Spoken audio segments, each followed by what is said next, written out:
paz de Deus, amém. A guerra continua, né? Há pouco já falaram novamente que estão aderindo à volta da escravidão. E é uma sede para me ser escrava, mas só que os que estão com sede estão dançando, né? Porque os pardos caem em cima diz que não é para entrar os pardos na história de escravo no Brasil, né? E eu já estou como branca, né? É isso, é uma coisa triste, né? Porque eu estou com o título de mulher precoce, ficam me explorando em tudo, querendo tudo que é meu. Estão com o meu aposento, nem de um auxílio cortado, preciso de óculos, já vai fazer 4 anos.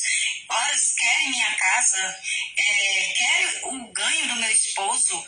É assim, uma coisa assim, muito sem noção. Explora quem tem o título e às vezes ainda manda para banco de órgão, matam para ficar com o título. É assim, uma coisa muito sem noção, né? Além de já que eu escutei, né, que eles estavam confundindo a mim e a história para